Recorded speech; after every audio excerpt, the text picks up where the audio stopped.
discuss the governor and his discretionary powers. Article 153 of the Constitution of India provides that there shall be a governor for each state. He is the chief executive. The governor is the head of the state. The president appoints the governor on the recommendation of the prime minister.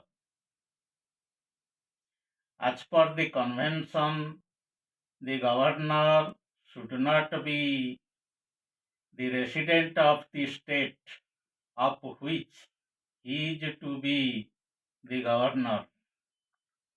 Any Indian citizen attaining the minimum age of 35 years, not becoming a member of any legislature, and not holding any office of profit will be eligible for appointment as governor.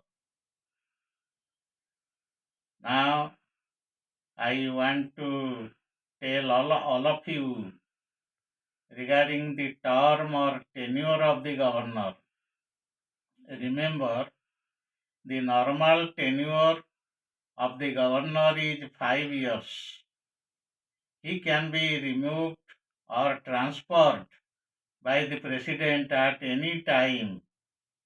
Practically, the governor holds office during the pleasure of the president.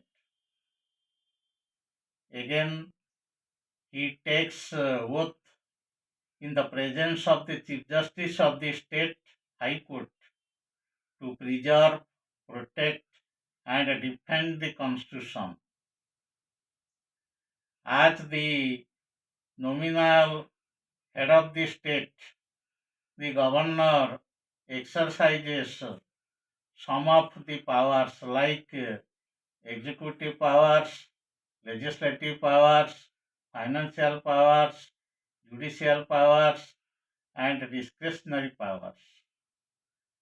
But my topic for today's discussion is centered on the discretionary powers of the government. He can dissolve the Vidhan Sabha on the advice of the defeated or non-defeated chief minister. The governor seeks instructions from the president before promulgating an ordinance dealing with certain important matters. He may reserve any bill for the consideration of the president after it has been passed by the state legislature. The governor may send his report with recommendation, if any, to the President of India regarding the breakdown of the constitutional machinery in the state.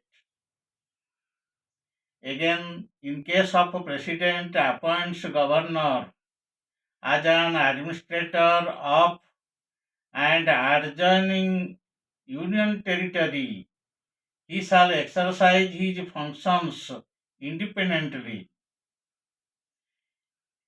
In case of appointment of chief minister, when no party secures absolute majority in the Vidhan Sabha, the governor may also exercise his discretionary powers.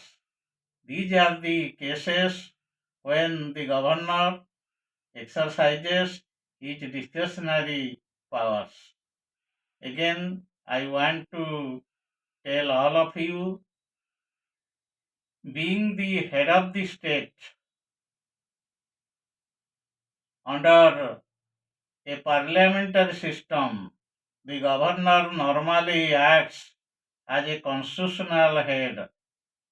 He carries out all his functions on the advice of the chief minister. Remember, he is not merely a figurehead, or he is not merely a golden zero. Sometimes he can exercise some powers in his discretion.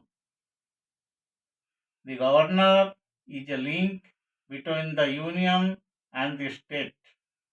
He acts as the nominal and constitutional head of the state in normal times and a real head of the state during the emergency period. These are the discretionary powers as well as the role of a governor in Indian state.